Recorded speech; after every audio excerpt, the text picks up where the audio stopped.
શ્રી આપણા ચરણમાં કોટી કોટી દંડવત. આપ પણ પૂજ્ય હા બાવાશ્રી મુંબઈ, વસઈ અને સુરત બિરાજો છો. આપસી એવરી હમણાંનું તો બહુ ટાઈમે પધાર્યા જે શ્રી, પણ નામરત્ન સ્ત્રોત અમને મને લાગે 2 years તો ઓલમોસ્ટ થઈ ગયા હશે જે શ્રી. હા 2 વર્ષ તો થયા. થઈ ગયા જે તો આજના વચનામૃતનો પૂતો હાથ તો રસી વલ્લભા દી સખી.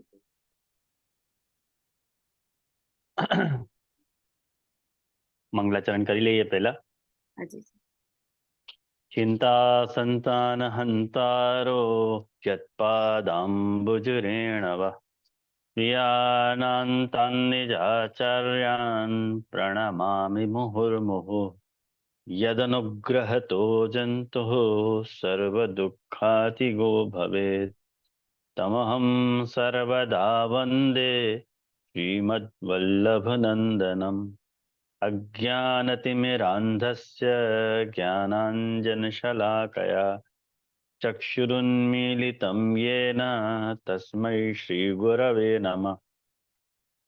नमामि हृदये शेषे लीलाक्षीराब्धिशायिनं लक्ष्मीसहस्रलीलाभिः सेव्यमानं कलानिधिं चतुर्भिश्च चतुर्भिश्च चतुर्भिश्च त्रिभिस्तथा षड्भिर्विराजिते योऽसौ पंचधा हृदये मम। आचार्यवाच्य प्रणमामि भाष्य निबंध सुबोधिनी स्थायतराश्चयास्ता मत्स्वान्तागत्य कृपाप्लुतास्ता मदीय वाचां रचयन्तु अलंकृतिम्।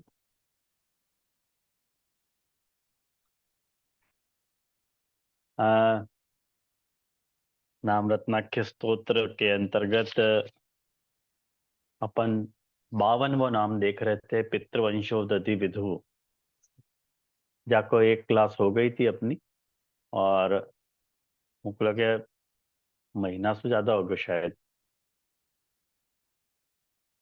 और महीना ज्यादा हो गया करके अब ये अपेक्षा तो नहीं रख सकूं कि आप लोगों को याद हो। 2 महीना भाई, अच्छा अच्छा अच्छा, सॉरी।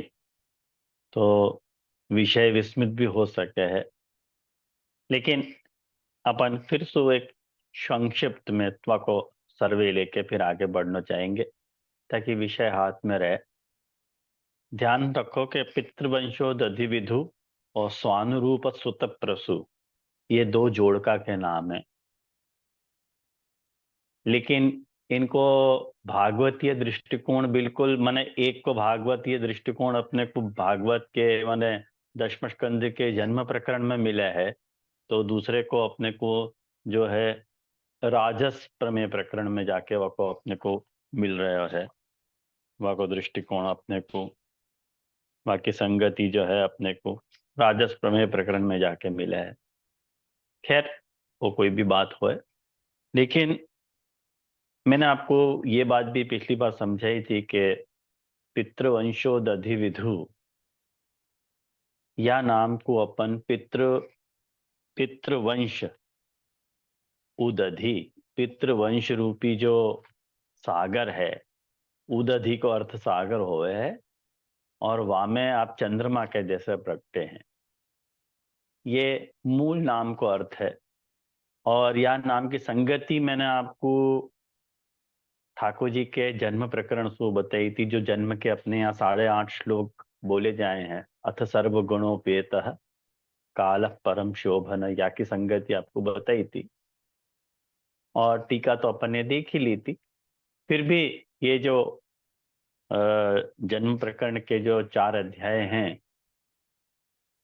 उन 4 अध्याय की भी बात मैंने आपको समझाई थी, लेकिन अपनो ये जो मूल नाम है वो तीसरे अध्याय से कनेक्टेड है, जहाँ ठाकुर जी को जन्म प्रकरण हो रहे हो, जन्म हो रहे हो। मतलब पहले अध्याय में जो जन्म प्रकरण के जो 4 अध्याय हैं शुरुआत के 1 2 3 4, जहाँ में पहले अध्याय में जो है वो वसुदेव व्यू को प्राकट्य हो रहे है, और दूसरे अध्याय में जो है संकर्षण व्यू को, और तीसरे में अनिरुद्ध को, और चौथे में जो है वो प्रद्युम्न व्यू को प्राकट्य है। तो तीसरे अध्याय में जो अनिरुद्ध व्यू को प्राकट्य है, वो अनिरुद्ध व्यू, अरे सॉरी, तीसरे में जो है प्रद्युम्न व्यू को प्राकट्य, भूल हो गई मेरे से, और चौथे में अनिरुद्ध व्यू है।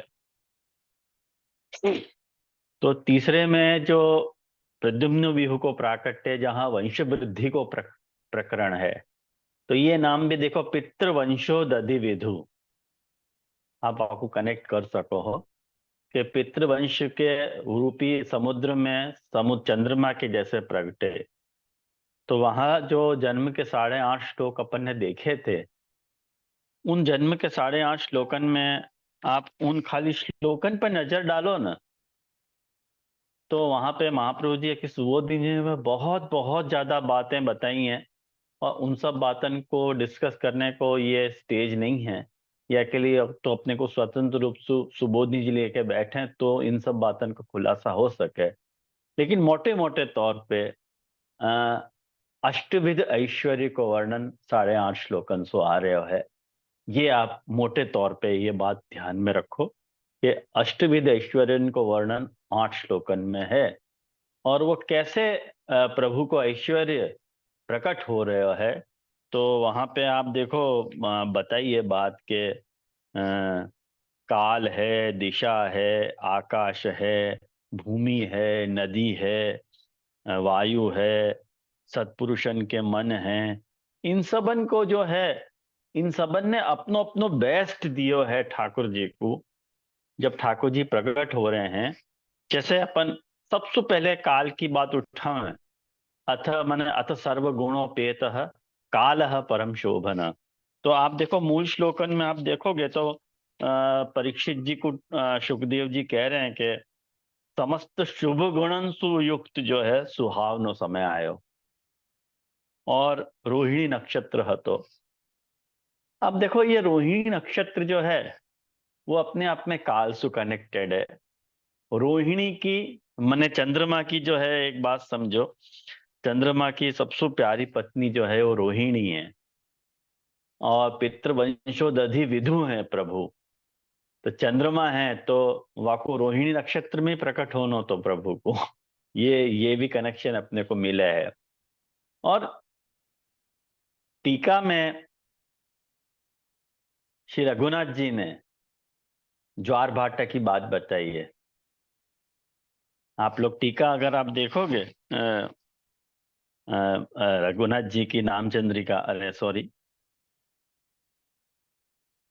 हाँ, नाम रत्नाकी के ऊपर टीका देखोगे रघुनाथ जी की, तो वहां में देखो आप बता रहे हैं कि पितृवंश एव उदधि समुद्र तत्र विधुरेव प्रकट इत्यर्थ। पितृवंश ही जो है वो समुद्र, पितृवंश रूपी जो समुद्र है वहां में चंद्र के समान ठाकुर गोसाई जी प्रकट भय हैं। और पितृवंश,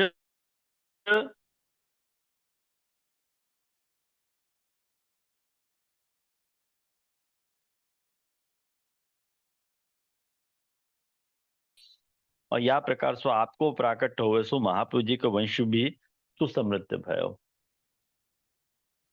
तो ये जो बात रघुनाथ जी ने कही है, तो ये ज्वार भाटा से जो कनेक्शन की बात बताई है, वो मैं आपको जरा समझाना चाह रहा था। पिछली बार मुझको लगा है मेरे सु भूल सु मैंने आपको नहीं बताई, ये बात रह गई बतानी।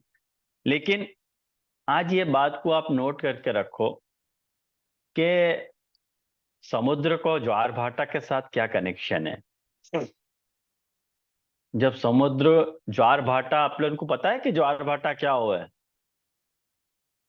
कितने को पता है ज्वार भाटा क्या हुआ है?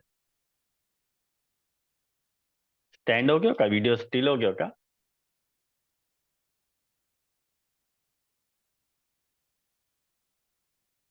मुझे ओके वांधो नहीं। आपको वीडियो स्टिल हो गया मुझको लगा। नहीं आप, सुनाई दे रहा है ना सबन को? हाँ हाँ जी जी। हाँ ठीक है। देखो ज्वार भाटा को एक कनेक्शन आप लोग जो नोट्स बना रहे हैं वो लिख लो कि समुद्र को लहरन को जो उठनो है और समुद्र लहरन को जो गिरनो है, वो एक निश्चित अंतराल पे उठे है और गिरे है। मतलब ऊपर उठे ना समुद्र की लहरें तो वह को अपन ज्वार कह रहे हैं, और समुद्र की लहर जब नीचे गिरे है तो वाको अपन भाटा कहवे हैं। और ये जो उठने की, समुद्र के लहरन के उठने की और गिरने की जो प्रक्रिया है, वो 24 घंटा के अंतराल में नहीं हुए है, 12 घंटा के अंतराल में हुए है। 12 घंटा को 26 मिनट ऐसो विधान है कुछ। और ये 26 मिनट को अंतर याली आ रहे है कि पृथ्वी जब अपने अक्ष से जब घूमे है ना, अक्ष से घूमने के कारण ये 26 मिनट को डिफरेंस भूतल पे आवे है। तो ऐसा है कि पृथ्वी जब अपने अक्ष पे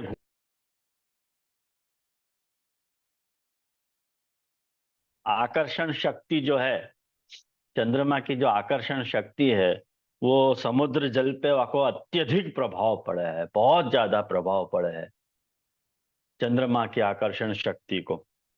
और यासु जो हिस्सा पृथ्वी को चंद्र से सबसे ज्यादा नजदीक है, वाके कारण वह स्थान पे तीव्र ज्वार आवे, ऐसा विधान है।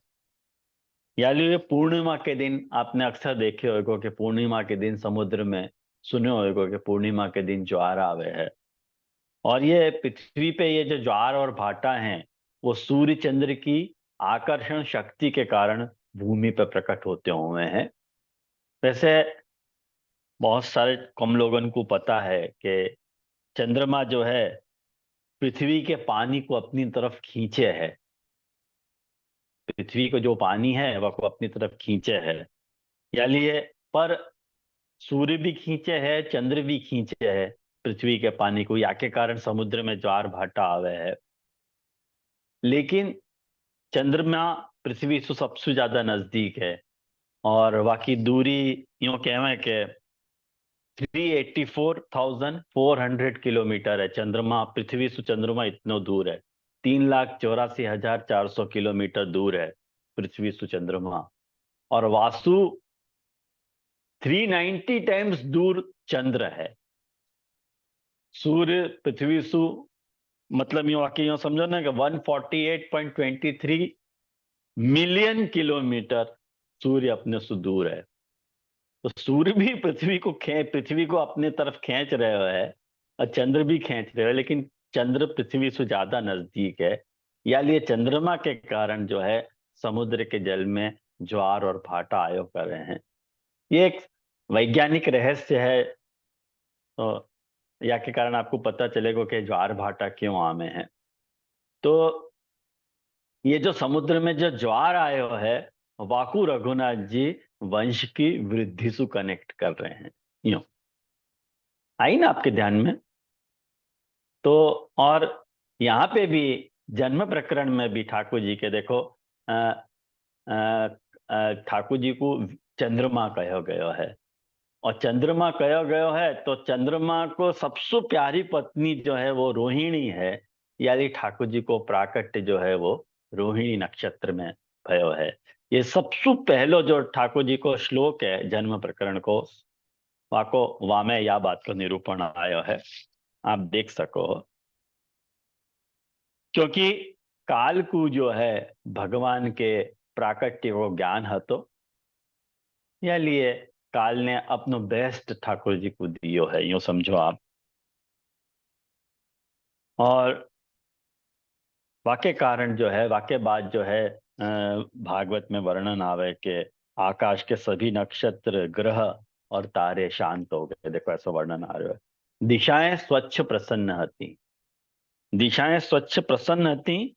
ये भी भाई अब एक बात समझो, दिशा दिशा के बारे में एक बहुत इंपॉर्टेंट बात जो शायद मैंने पिछली बार आपसे डिस्कस नहीं करी, वो आपको मैं बताऊं कि संस्कृत साहित्य में दिशा को एक नाम आशा भी है।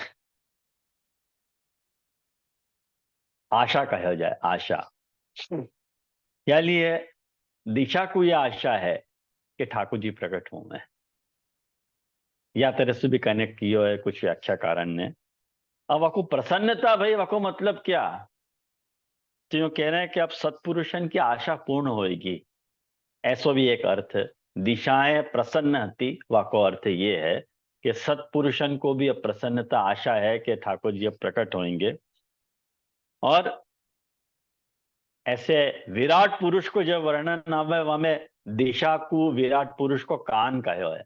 आपको पता है विराट पुरुष को जब अपन पुरुष सूक्त को पाठ करें स्नान यात्रा के दिन ठाकुर जी को स्नान जल से अभिषेक कराते समय वहां में विराट पुरुष के वर्णन में दिशा को विराट पुरुष को कान कहो है। तो यहाँ पे दिशा को अर्थ यदि कान ले में तो कान को अर्थ ये होगा कि प्रभु सब दुखी जनन की प्रार्थना सुनने के लिए बहुत ही आतुर हैं। ठाकुर जी को कान है वहां पे और या लिए अपनो प्राकट्य भूमि पे करवाना चाह रहे हैं। तो देखो कितने अर्थ या के हो सके हैं। दिशा को अर्थ यदि अपन कान लेवे तो एक अर्थ है, दिशा को अर्थ अपन आशा लेवे तो एक अर्थ है, और दिशा प्रसन्न हो गई ये कहे ना दिशाएं स्वच्छ और प्रसन्न होती हैं। भाई दिशाएं कैसे स्वच्छ और प्रसन्न होती हैं वहां को मतलब क्या? भाई दिशा को अर्थ यदि आप आशा लोगे और प्रसन्नता लोगे तो वहां को अर्थ कुल ये निकलेगा कि जो सत्पुरुष होते उनको ये आशा आती कि अब ठाकुर जी को प्राकट्य होएगा और हमारे सारे दुख दर्द अब चले जाएंगे। तो ये देखो प्रभु के ऐश्वर्य को ही वर्णन आ रहा है ये बाय हुक और क्रुक। कोई तरह से भागवत ये प्रतिपादित करना चाह रही है कि ठाकुर जी प्रकट होना चाह रहे हैं तो सब अपनो अपनो बेस्ट अपने उनको जो बेस्ट है वो दे रहे हैं। जैसे काल के पास जो बेस्ट है तो काल को बेस्ट क्या है रोहिणी नक्षत्र तो वो आने वो दे दियो। दिशा के पास जो बेस्ट है तो मैंने दिशा ने क्या कर दियो वो जो आकाश में जो तारा वगैरह जो है वो जगमगाने लग गए। दिशा तो यही कर सके ना। और सारे जन में एकदम प्रसन्नता का वातावरण चारों ओर उल्लासित हो गया एकदम। बाकी बात आकाश में अपन देख सकें कि तारन के समूह वालो प्रकाश प्रकट भयो। अंधेरी रात नहीं हती वैसे तो अंधेरी हती रात लेकिन जब ठाकुर जी प्रकट हुए को समय आयो तब आकाश में आकाश निर्मल हो गयो और तारा जगमगाने लग गए।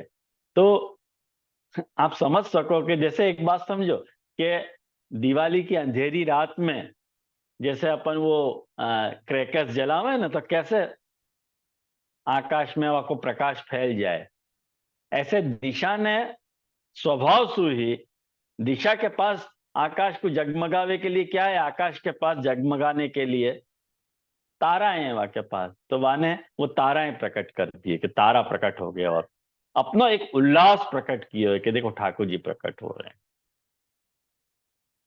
या सबको आप कनेक्ट करोगे ना तो बात समझ में आएगी नहीं तो बात समझ में नहीं आएगी। ये कैसे प्रभु के ऐश्वर्य को वर्णन आ रहा है। और भूमि वाक्य बाद देखो चौथा स्टेप पे चौथे जो ऐश्वर्य की बात आ रही है कि भूमि कैसी हो गई। देखो यूं कह रहे हैं कि नद्य प्रसन्न सलीला हृदय जलरुहश्रिय द्विजाली कुल सन्नाद स्तबका वन राजया। अरे भाई एक बात सुनो कि वास समय जो है नदियन को जल निर्मल हो गयो और सरोवर रात्रि के समय भी सरोवर में कमल खिल रहे थे। कभी होवे ऐसो कभी होवे कि रात्रि को कमल खिल सके होवे ही नहीं। लेकिन ठाकुर जी प्रकट हो रहे हैं ना तो रात्रि को भी कमल खिल गए। और वन में जो वृक्षन की जो पंक्तियां आती वो रंग बिरंगे पुष्पन के गुच्छान सुलद गई। पक्षी चहक रहे हैं भौरा गुनगुना रहे हैं। ये सब साइन है कि ठाकुर जी प्रकट होने जा रहे हैं। क्यों कि वंश उदधि एक चंद्रमा प्रकट भयो है नंदराय जी के या नंदराय जी को हो या वसुदेव जी को हो कोई भी को हो। और पितृवंश में पितृवंश रूपी जो उदधि है सागर है वहां में चंद्रमा की तरह ठाकुर जी प्रकट हुए हैं। और वाके बाद जो है देखो वायु वायु को रोल आ रहा है। तो वाके लिए भागवत क्या कहे है कि ववो वायु सुख स्पर्श पुण्य गंध वह शुचि अग्नयश्च द्विजाति नाम शांतास्तत्र समेतता। देखो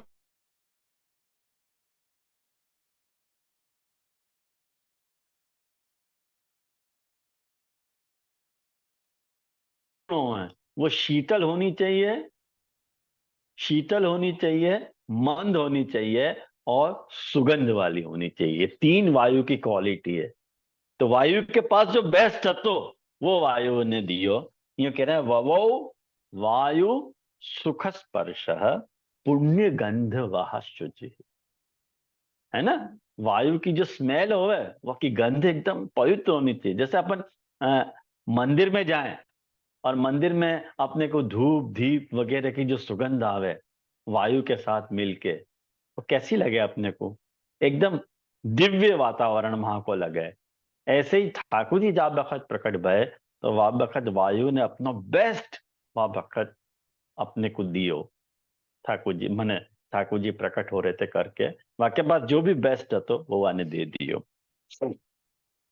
और वाक्य बाद द्विजाति नाम शांतस्तत्व समिंधत। द्विजाति मतलब जो ब्राह्मण है, वो ब्राह्मण कैसे आते? उनकी जो शांत अग्नि होती वो समिंधत प्रकट हो गई। ब्राह्मण जो यज्ञ करने जा रहे थे उनकी जो अग्नि शांत हो गई थी वो अपने आप प्रकट हो गई। ये कितनी बड़ी साइन है कि ठाकुर जी को प्राकट्य होने जा रहे हो।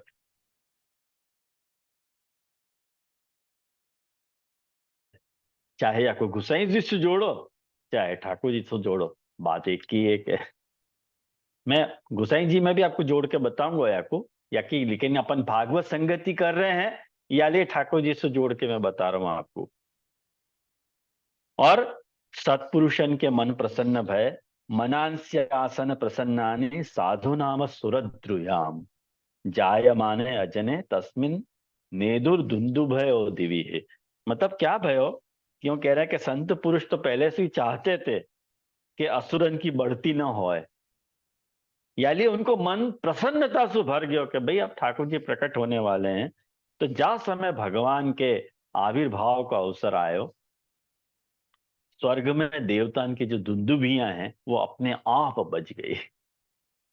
दुंदुभी समझो ना, वो एकदम वो ऐसो वाद्य हो है जो एकदम वो जोर से बजे, वो बहुत आवाज आवे वाकी। और वाक्य बात क्या भयो कि किन्नर और गंधर्व जो है मधुर स्वर में गाने लगे और सिद्ध और चारण भगवान के मंगलमय गुणन की स्तुति करने लगे। तो ये देखो, जन्म रहित को मने जो जाको जन्म नहीं हुए है वाको जन्म भयो, वाकी दुंदुभी बजी है, वो अजन्मा है। यानी आपने देखो शुरुआत में ये बात कही है यहाँ पे, अजन जन्म रक्ष।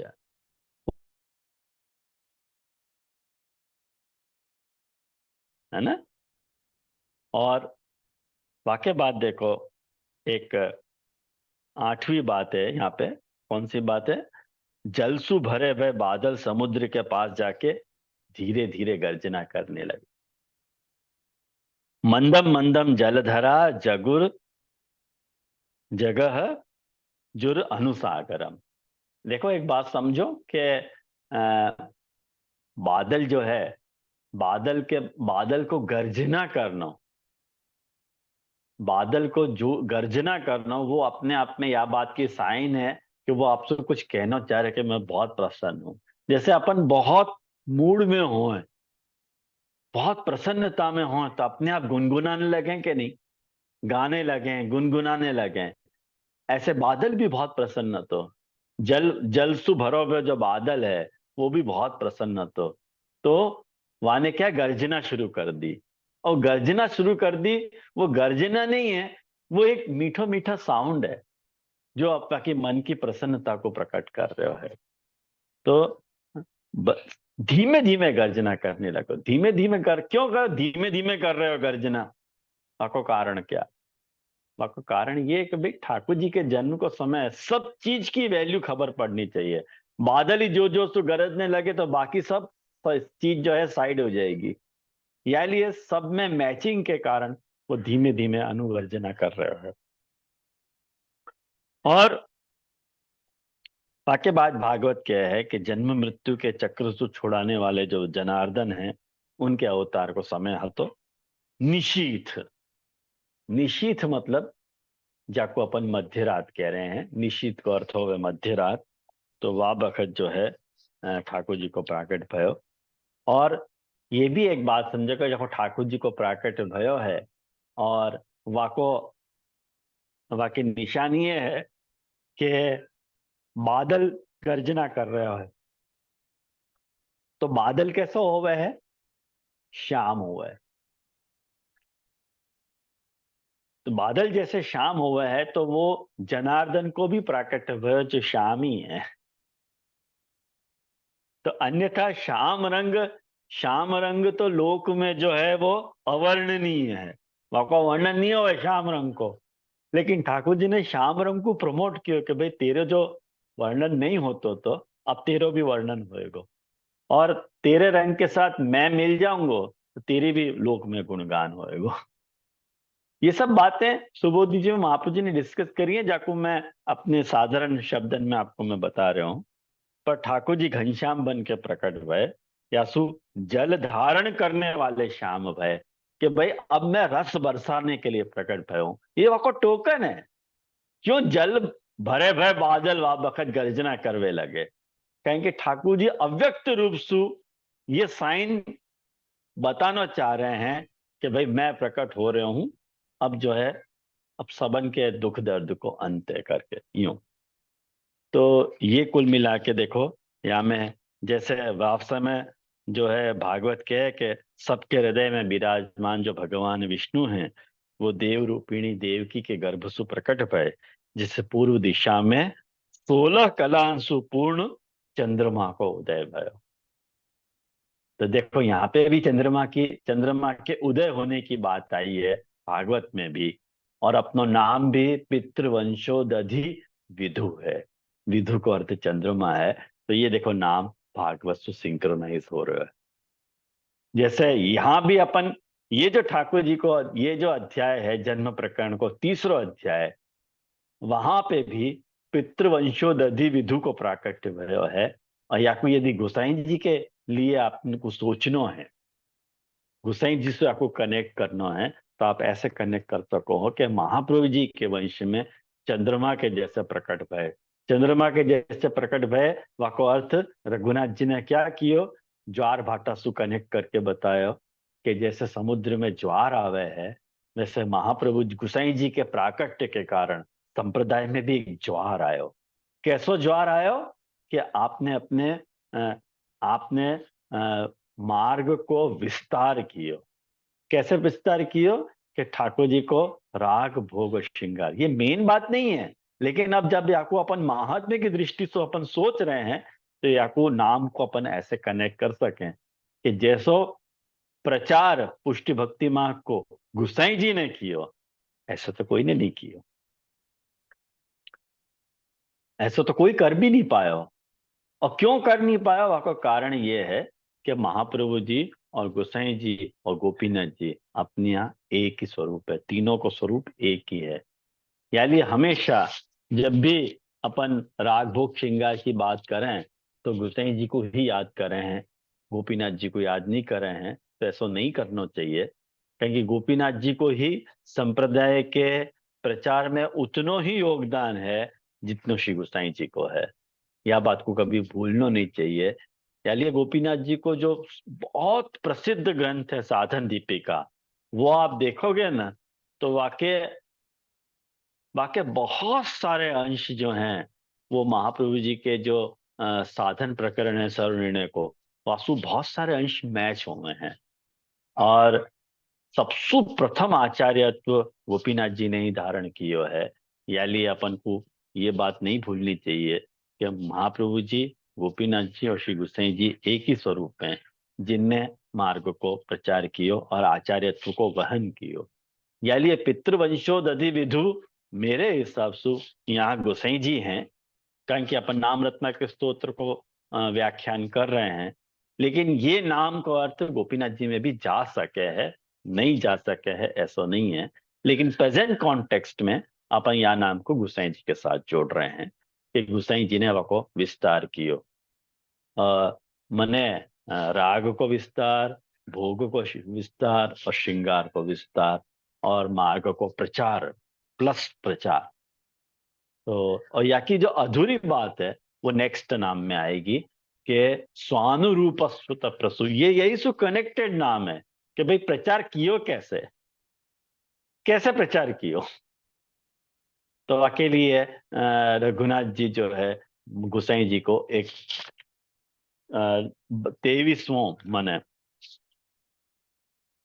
53rd नाम बता रहे हैं, स्वानुरूप सुत प्रसु, ये नाम है। स्वानुरूप सुत प्रसु, अपने जैसे पुत्र प्रकट किए गुसाई जी ने। और अपन सभी जाने हैं कि गुसाई जी के जो 7 बालक थे, गिरधर जी, गोविंद राय जी, बालकृष्ण लाल जी, गोकुलनाथ जी, रघुनाथ जी, यदुनाथ जी और घनश्याम जी, ये जो 7 बालक हैं, उन 7 बालन को, 7 बालकन को अपन षट धर्म और एक धर्मी के रूप में स्मरण किए करे हैं। आप सब जानते हो गए ये बात कि गिरधर जी जो है धर्मी स्वरूप को प्राकट्य है, और गोविंद राय जी जो है ऐश्वर्य स्वरूप को प्राकट्य है, वगैरह वगैरह सब। ये तो ज्यादा मैं रिपीट नहीं करूंगा, बहुत बार आपने सुनी भी हैं और पढ़ी भी होंगी ये सब बातें। लेकिन स्वानुरूप सुत प्रसु, अपने अनुरूप पुत्रन को पैदा किए हैं श्री गोसाई जी ने। ये गोसाई जी को बड़ो अद्भुत महात्म्य है। अपन को ऐसा लगे या में क्या अद्भुतता है, नाम को अगर अर्थ अपन करें, बस अपने अनुरूप पुत्र पैदा किए, या में कौन सी बड़ी बात करी। एक बात शांति से विचारो कि क्या अपन अपने जैसे पुत्र पैदा कर सकें। अपने में है ऐसी सामर्थ्य कि अपने जैसे ही होवे वो, जैसे अपन है वैसा अपना पुत्र होवे। अपने हाथ में नहीं है ये बात। जाको ऐश्वर्य हो ना, जाको प्रभुत्व होवे है, वो ये काम कर सके। जो ईश्वर स्वरूप होवे वो ये कार्य कर सके कि स्वानुरूप सुत प्रसु, अपने जैसे पुत्र पैदा करना कोई हंसी मजाक की बात नहीं है, हास्य की बात नहीं है, बहुत गंभीर बात है। याले याकू एज ए नाम जो है, हाँ, यहाँ पे रघुनाथ जी बता रहे हैं रघु साई जी को कि स्वानुरूप सुत प्रसु। अब या को भागवत मने या को नाम रत्नाख्य ये क्या कहना चाह रहे हैं रघुनाथ जी, या को अर्थ क्या कर रहे हैं, ये अपन देख लें पहले। हाँ,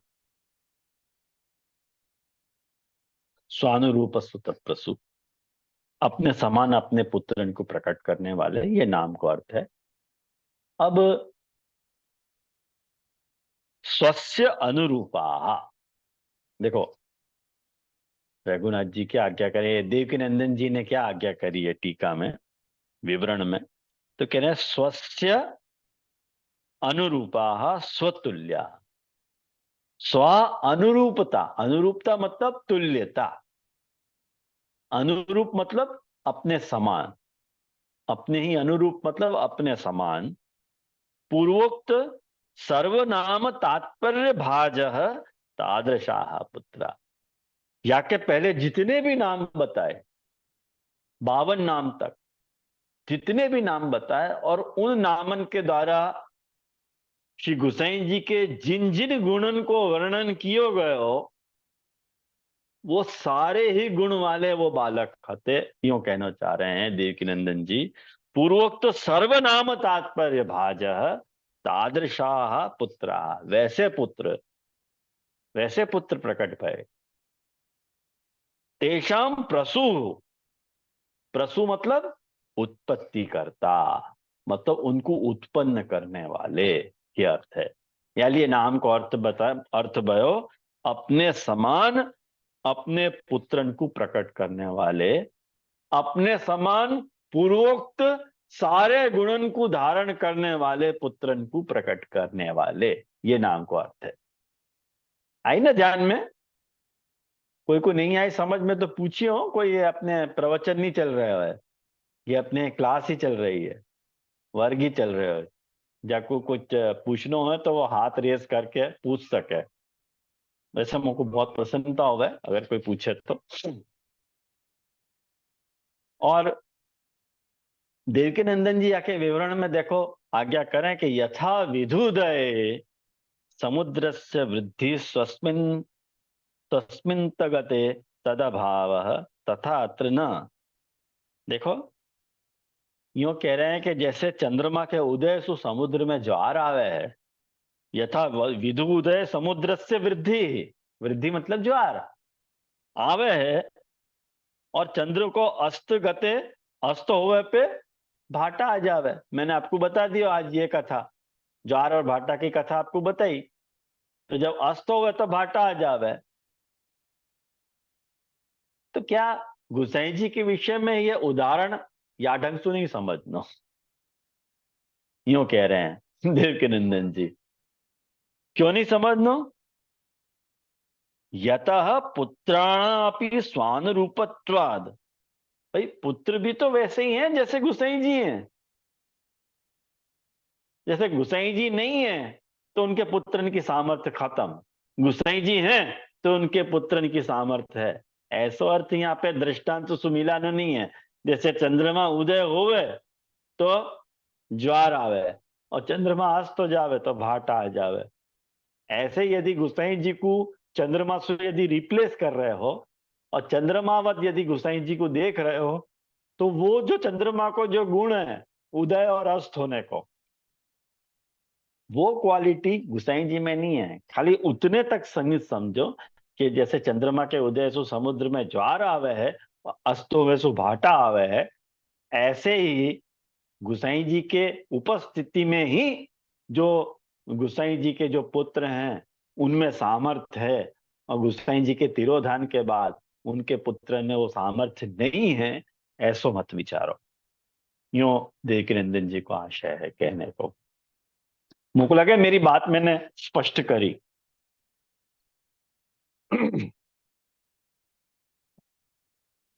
यतः पुत्राणाम अपनी स्वान रूपत्वाद वंश वृद्धि कर्तृत्व।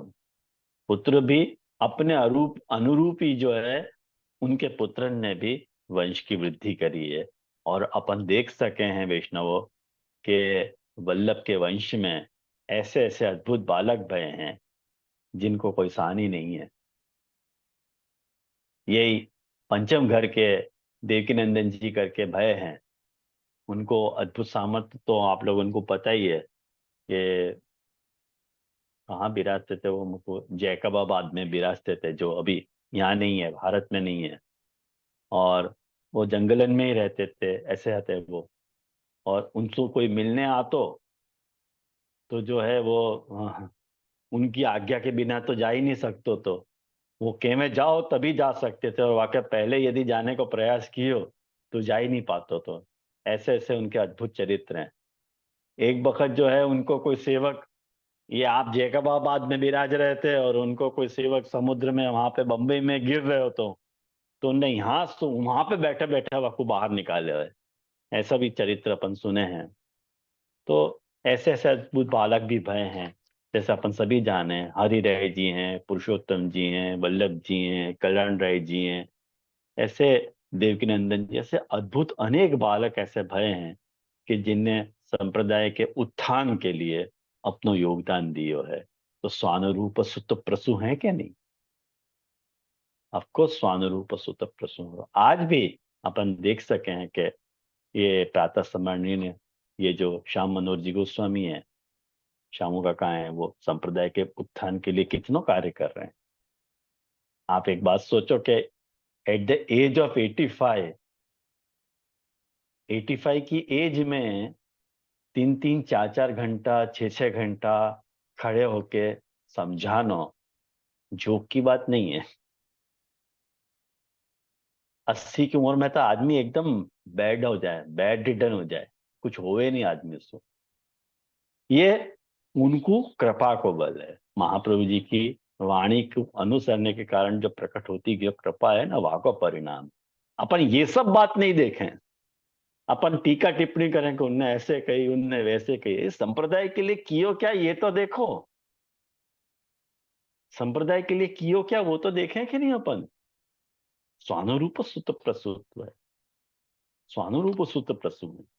तो लगभग संप्रदाय ने मोको लगे कि हर 50 बरस के अंतराल में ऐसो एक महानुभाव संप्रदाय ने दियो है संप्रदाय को। अपने यहाँ की हिस्ट्री या बात को प्रमाण रही है कि कोई ऐसा बालक नहीं भयो तो कोई ना कोई वैष्णव ऐसो भयो है जाने संप्रदाय के लिए अपना योग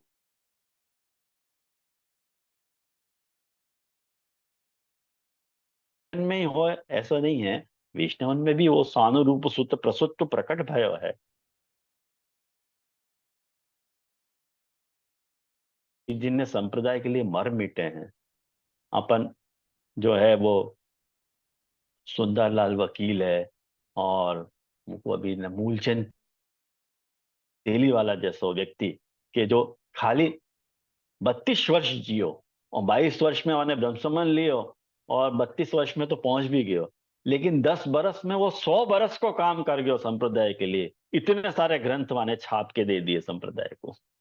आज जिन ग्रंथन की उपलब्धि दूर दूर तक अपन को नहीं होती, वो सब ग्रंथ आज अपन या मोबाइल में, आईपैड में या पीडीएफ के फॉर्म में आज अपन देख के उनको पढ़ लिख और सुन पा रहे हैं। वो काम किया है। और महाप्रभु जी को नाम अपन जाने हैं कि महाप्रभु जी केवल हम लोगन के ही पिता हुए हैं, ऐसा नहीं, आप लोगन के भी तो पिता हैं। मैं वो रक्त संबंध के पिता बनने की बात नहीं कर रहा हूं। एक रक्त संबंध के कारण पिता हुए और एक भाव संबंध के कारण पिता हुए। पिता को अर्थ हुए पिता भी हैं महाप्रभु जी और पति भी हैं। वो लौकिक संबंध सु नहीं हो, गलत मत समझिए मुझको। पति शब्द की व्याख्या जो भागवत में बताई गई है कि पाति इति पति ही, जो रक्षण करे वाकू अपन पति कहवे। जो रक्षण ही नहीं कर पाते हो वाकू वो पति थोड़ी है। जो स्वयं निर्भय हो और जो भयातुर हो वाकू संरक्षण कर सके है वाकू पति। सवई पति स्याद, ऐसे भागवत के है। तो यदि अपन महाप्रभु जी को पति अपना मान रहे हैं तो यह बात को स्वीकारने में कोई संकोच नहीं होना चाहिए कि महाप्रभु जी केवल हमारे ही पति नहीं हैं, आप लोग इनके भी पति हैं। और आप लोग, यदि हम लोग बिंदु सृष्टि हैं तो आप लोग नाद सृष्टि हो, तो आप लोगों को भी संप्रदाय के लिए कुछ कर गुजरने को ही उतनो ही अधिकार है और कर्तव्य है जितनो हम बालकन को है। ये संप्रदाय की जो गाड़ी है वैष्णवों, केवल बालकंसु नहीं चले हैं, वैष्णवसु भी चले हैं। आप लोगों को रूल, आप लोग संख्या में ज्यादा हो तो मोकू यूं लगे आपको रूल तो हमारे सु भी ज्यादा ही है। ख्याल में आई ना? तो जो स्वानुरूप सुत प्रसुत्व है वो मेरी बुद्धि ऐसे कह है कि केवल अपने को गुसाई जी के साथ पुत्रन तक ही सीमित नहीं करना चाहिए, आपको सब में लेना चाहिए। गुसाई जी अपने को वो वारसा दे गए हैं कि संप्रदाय के लिए कुछ करो। और एक सच्ची बात आपको बताऊं मैं,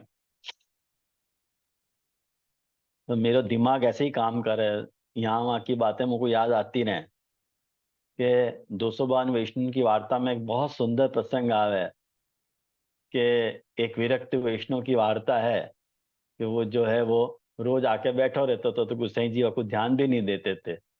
लेकिन एक दिन वहां वैष्णव ने जो है वो बुहारी कार के रास्ता साफ कियो, बुहारी झाड़ के कि नहीं नहीं यहाँ पे वैष्णव आवेंगे जावेंगे तो ये रास्ता साफ रहना चाहिए। और जब माने रास्ता साफ के वादिन गुसाई जी के ऊपर बहुत प्रसन्न भय और कहे कि आज तेरे मन में एक भाव को उदय भयो है, यानी आज तो तेरी गति प्रारंभ होगी। कितनी बड़ी बात है ये, कितनी बड़ी बात है। यदि अपने को संप्रदाय के लिए कुछ करने का अवसर मिल रहा है तो वह करने से चूको मत। ये संप्रदाय को ही प्रयास है, लेकिन अपनो सत प्रयास होना चाहिए, दुष्प्रयास नहीं होना चाहिए। अपनो प्रयास ये होना चाहिए कि सब लोग महाप्रभु जी की वाणी से जुड़े, अपने मन कल्पित आचरण से नहीं जुड़े। अपने आज अपने संप्रदाय में बहुत सारे ऐसे कार्य हो रहे हैं वैष्णव, बहुत सारे ऐसे कार्य हो रहे हैं कि लोग बालक भी कर रहे हैं, वैष्णव भी कर रहे हैं, अपनी कल्पना से कर रहे हैं नए नए काम। लेकिन सारे नए काम करने की छूट है, लेकिन महाप्रभु जी के सिद्धांत की कॉस्ट पे नहीं। ऐसा कोई भी नवीन कार्य अपने को करने को अधिकार नहीं है जासु संप्रदाय के जो नींव है वो हिलती हो, उनकी जो फुटेज है वो हिल जाती हो, ऐसा काम करने को अधिकार न हम बालकन को है और न आप वैष्णवन को है। ये बात सोचो, तब जाके स्वानुरूप सुत प्रसुत्व अपने में आएगा, नहीं तो स्वानुरूप सुत प्रसुत्व अपने में नहीं आ सके है।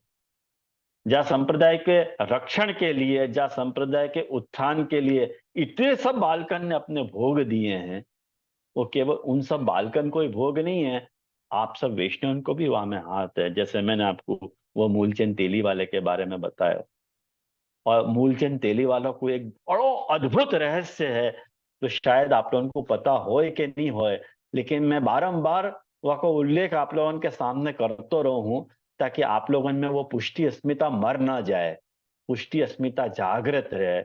वह के लिए हमेशा वो उदाहरण में देता रहूं कि मूलचंद तेली वाला जा बखत अनुभाष्य को प्रकाशन कर रहे थे। अनुभाष्य मतलब व्यास सूत्रन पे महाप्रभु जी द्वारा जो लिखो गयो जो विवरण है, वाको अपन अणुभाष्य के नाम से पहचाने हैं, कमेंट्री भाष्य के ऊपर। तो जैसे रामानुजन ने अपना श्री भाष्य लिखो है, और शंकर भाष्य है शंकराचार्य जी को, ऐसे ही महाप्रभु जी को जो भाष्य है सूत्रन के ऊपर, वाको अपन अणुभाष्य के नाम से पहचाने। तो वो अणुभाष्य की पांडुलिपि, पांडुलिपि मतलब ओरिजिनल, वो मूलचंद तेलीवाला को मिल नहीं रही थी और उनको ग्रंथ प्रकट करना तो।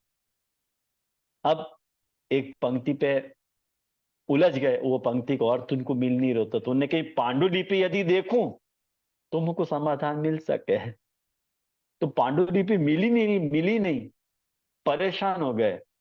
अपने रूम में बैठे बैठे रात के 2-3 बजे को समय तो, और बाबखत जो है सहसा उनके रूम में प्रकाश प्रकाश हो गयो, और बाबखत पुरुषोत्तम जी प्रकट भय, और पुरुषोत्तम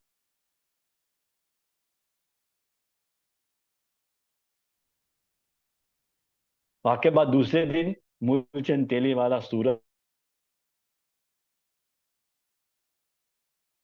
महाराज उनको निवेदन करो कि भाई मुझको जो है वो पांडुलिपि के दर्शन करने हैं। तो उनने कि हमारे यहाँ नहीं बिराज है, तो उनने कही कि ऐसे ऐसे या जगह पे बिराज रही है सेवा में। तब उनको रियलाइज भयो कि नहीं नहीं, आपको तो सच्ची में इसमें भगवत आज्ञा भाई है। और वापस में ना आए, और वो पोथी खोली, और वहां में सु पांडुलिपि सु अपना टेक्स्ट करेक्ट कियो और ग्रंथ प्रकाशित कियो। ऐसे आते मूलचंद तेली वाला। या को अपन स्वानुरूप स्वतः प्रसुत्व नहीं कहेंगे। संप्रदाय के लिए जाकू मर मिटने को भाव है, ऐसो जाग में भाव है, वहां में भी गुसाई जी को ये नाम बोल रहे है। ऐसो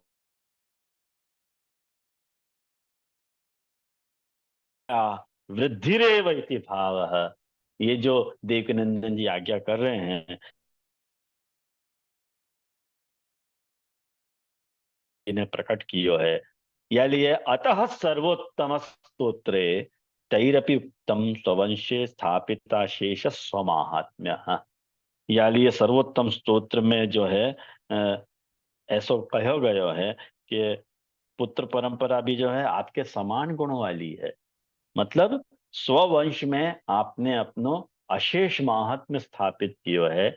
या लिए स्ववंश में, तो वंश महाप्रभु जी को दो प्रकार से है। एक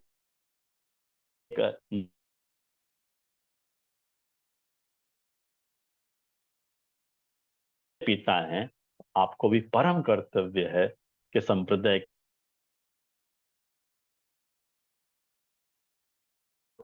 आयोजन करो है, और सब बालकन को इकट्ठो करके सबको प्रवचन करने के लिए जो आमंत्रित करे हैं, ये संप्रदाय की सेवा ही तो है। बस यहाँ में अपने को इतना विवेक रखना चाहिए कि कब कौन बालक कौन से आचार्य वचन को आपके सामने कैसे प्रस्तुत कर रहे हो है, बस। और वाकई कसौटी आपको करते आनी चाहिए। बस मैं इतना ही कहूंगा, बस ज्यादा नहीं कहूंगा। तो मुझको यूं लगे कि मैंने या नाम के साथ जो गोसाई जी को नाम है स्वानुरूप सत प्रसु, गोसाई जी के साथ गोसाई जी वालों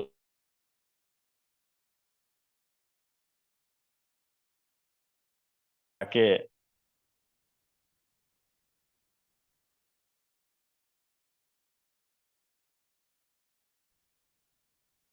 तो भागवत संगति में मुझे लगे वीडियो स्टिल हो गया शायद।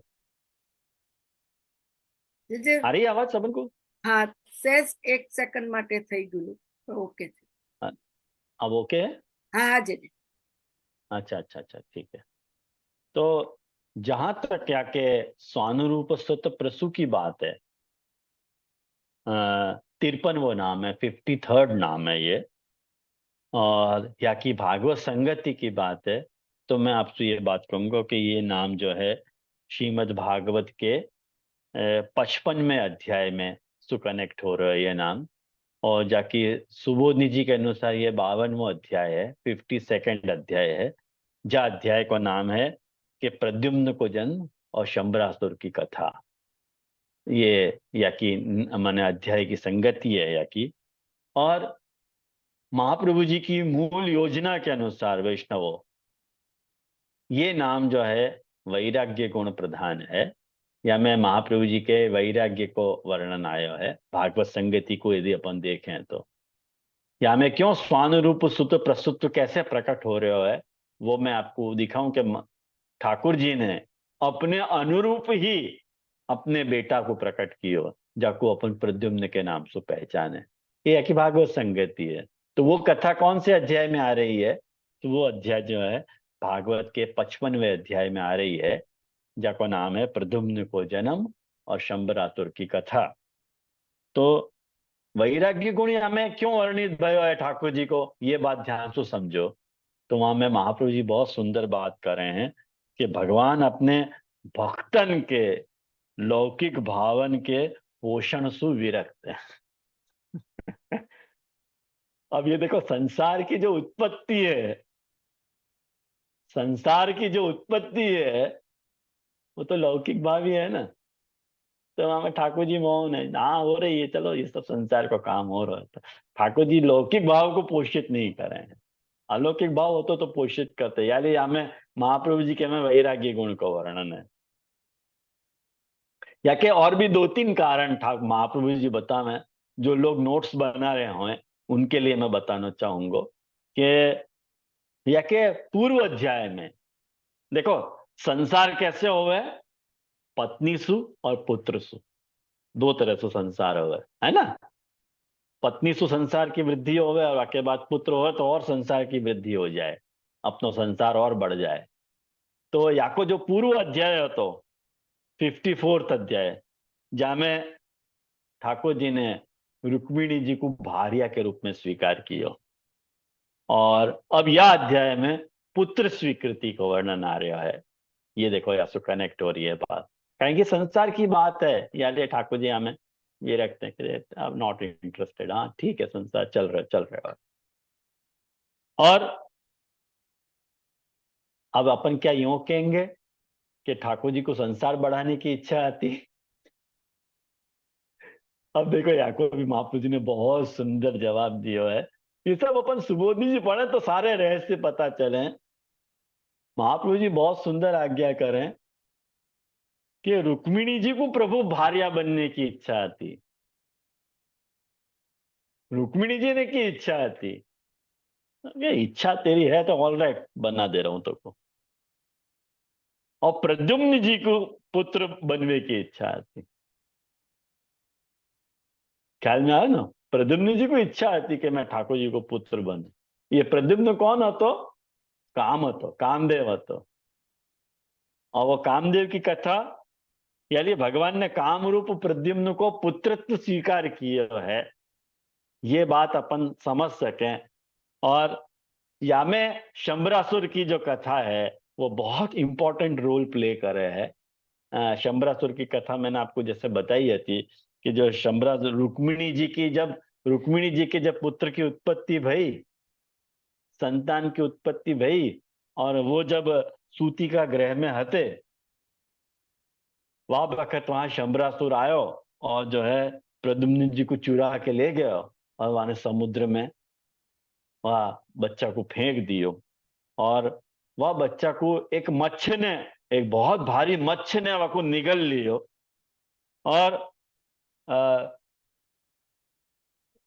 जो मछुआरे आते, कुछ मछुआरे आते, उन मछुआरन ने वह मच्छ को जब पकड़ लियो और वो पकड़ के शंबरासुर को वापस भेंट कर दियो भोजन के रूप में। और वो शंबरासुर ने वो जो मच्छ तो वो रसोईयान को दे दियो। और वहां रसोईयान में जो है तो वो वाकु जब चीर रसोईयान ने जब वह मच्छ को चीर फाड़ो तो वहां में से एक बालक निकलो। और जो वो बालक निकलो तो वहां शंबरासुर की जो दासी थी मायावती, जो अपने पति के लिए प्रतीक्षा कर रही थी कि वह को खबर थी कि मेरे पति यहाँ पे पधारेंगे, तो वकु तो नारद जी ने सारी बात कह ही दी थी, यानी वो प्रतीक्षा में ही थी। तो मायावती को सौंप दियो। तो मायावती ने मायावती जो रति को, रति के अवतार रति, और प्रद्युम्न जी जो है काम के अवतार रहते। और कामदेव और रति को वहां पे फिर संयोग भयो है। और वाके बाद जा दिन कामदेव को दाह भयो तो शंकर जी ने अपने तीसरे नेत्र से वो काम को जला दियो तो। और वाह बखत ये जो है, वाह बखत सु वाको ये वरदान હતો कि भाई मैं या तरसु वापस प्रकट होऊंगो। तो वो शिशु जो હતો, बच्चा, वो कामदेवी હતો, यानी दासी को मन प्रसन्न हो गयो और पति भाव से उनकी सेवा करने लगी। और फिर थोड़े से ही दिन में वो जवान हो करके वो वाप तरसु जो है सारो शंबरासुर को प्रद्युम्न जी ने संहार कियो है। और वह बखत जो है ये मायावती प्रद्युम्न जी को लेके ठाकुर जी से रुक्मिणी जी के पास पधारी हैं। और वहां पे प्रद्युम्न जी की और ठाकुर जी की और रुक्मिणी जी की सारे उनको पुनर्मिलन भयो है। यानी ये सब जो प्रक्रिया हो रही है वहां में ठाकुर जी उदासीन है कि अच्छा ठीक है, ये तो चल रहा है, संसार कोई काम है, यहाँ में तो मेरे कुछ ज्यादा बोलवे जैसा नहीं है। लेकिन ये जो स्वानुरूप स्तुत प्रसुत्व है, वाको मैं आपको श्लोक बता रहा हूं कि वो आप श्लोक देखोगे तो आपको तुरंत पता चल जाएगी कि हाँ ये बात है। श्लोक नंबर 27 आप देखो। श्लोक नंबर 27 में जब ये मायावती जो शंबरासुर की दासी थी, जो रति का अवतार थी, वो जब वहां पे प्रद्युम्न जी को लेके वहां आई है, तो वह बखत क्या भयो कि अंतपुर की जितनी भी नारियां आती, उन नारियन ने देखो कि प्रद्युम्न जी को जो शरीर है वर्षाकालीन मेघ के समान श्याम वर्ण है। देखो स्वान रूप सुत प्रसुत, ठाकुर जी कैसे हैं? श्याम, रेशमी पीतांबर धारण किए हुए हैं, घुटना तक लंबी भुजाएं हैं। ये सब जितनों भी वर्णन आ रहे हैं ना, ठाकुर जी ऐसे ही हैं। रत्नारे नेत्र, रत्नारे नेत्र मतलब लाल लाल नेत्र हैं। सुंदर मुख पे मंद मंद मुस्कान वाली अनूठी छटा है। और वो सारी नारियां जो हती अंतपुर की, वो उनको कृष्ण समझ बैठी, प्रद्युम्न जी को। अब कृष्ण समझ के संकोच कह गई और घर में छुप गई। स्वानुरूप सुत प्रसुत, अनुरूपी है ना। ये श्लोक नंबर 27। और वहां के बाद 28वां श्लोक। फिर धीरे धीरे स्त्रियन को यह मालूम पड़ा कि ये कृष्ण नहीं है, लेकिन उनकी अपेक्षा इनमें कुछ विलक्षणता जरूर है करके अब वो आनंद और विस्मय से भर के श्रेष्ठ दंपति के पास आ गई। और वाक्य बात देखो, श्लोक नंबर 34 और श्लोक नंबर 40। श्लोक नंबर 34 में भी ये बात आई है कि हो ना हो ये वो ही बालक है जाको मैंने गर्भ में धारण कियो। तो ऐसे रुक्मिणी जी सोच रही हैं, क्योंकि स्वभाव से ही मेरो स्नेह जाके प्रति उमड़ रहा है और मेरी बाई आंख भी फड़क रही है। जब अपनी लेफ्ट आई फड़फड़ा है तब अपने को समझ जाना चाहिए कि ये कोई बात तो जरूर है। मतलब ठाकुर जी से रिलेटेड है ये। और श्लोक नंबर 40 में आप देखो कि प्रद्युम्न जी को रूप, प्रद्युम्न जी को रंग भगवान कृष्ण सु इतनो मिलतो जुलतो हतो कि उनको देखकर उनकी माताएं भी जो हैं पतिदेव कृष्ण समझ के मधुर भाव में मग्न हो जाती। अरे हस्बैंड समझ लेती थी, उनको पति समझ जाती थी, अरे हमारा पति है। फिर उनको होश आता है कि नहीं नहीं नहीं नहीं, ये हमारा पति नहीं है, ये तो हमारा बेटा है।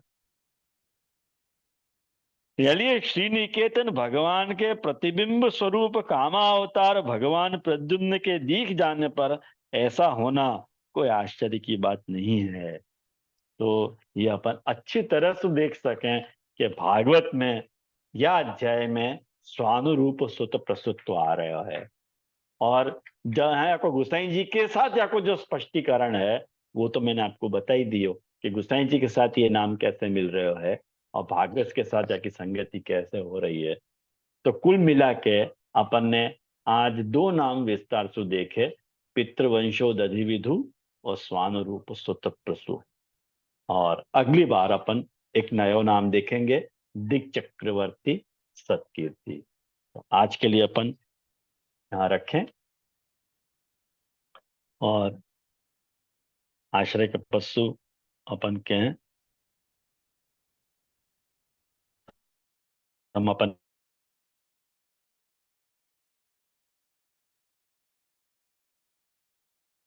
जरूर पूछ सको आप लोग।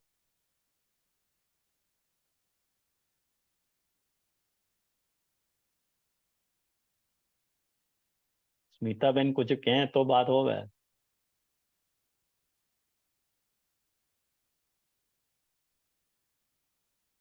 नहीं। हाँ जी जी। हेलो। हाँ।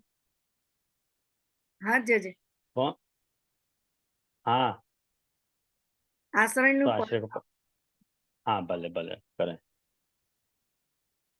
श्री विठल जू के चरण कमल पर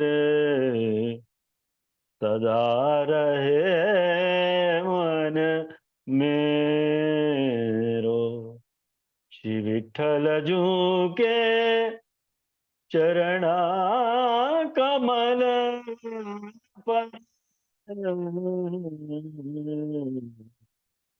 सदा रहे मन मेरो। शीतल सुबह सदा सुख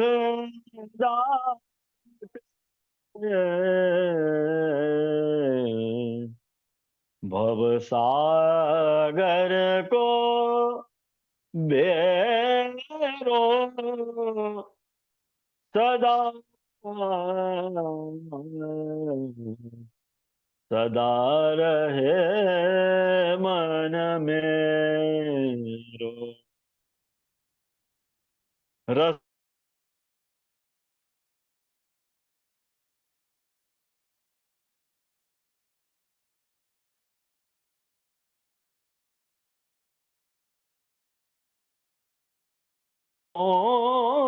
निस्बासर प्रभु पावन यश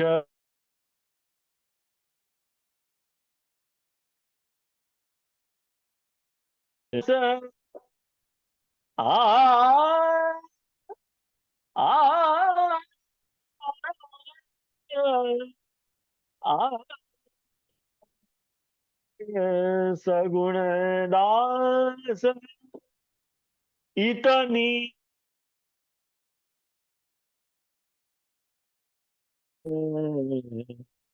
भृत्य भृत्य को चैन सदा सदा रहे मन मेरो। श्री विठ्ठल जू के चरण कमल पर सदा रहे मन मेरो।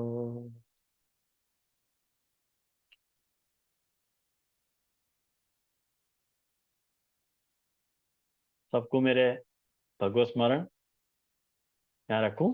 हाँ, जय दंडवत प्रणाम। जय वैष्णव ने खोलूं। हाँ खोलो ने।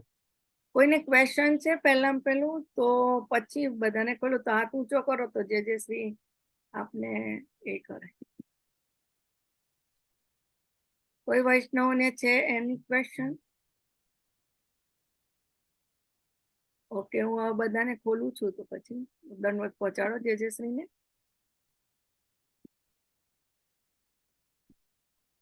વૈષ્ણવ धन्यवाद प्रणाम जय जय श्री दंडवत प्रणाम जय जय धन्यवाद प्रणाम जय जय श्री दंडवत धन्यवाद प्रणाम जय जय श्री जय जय श्री धन्यवाद प्रणाम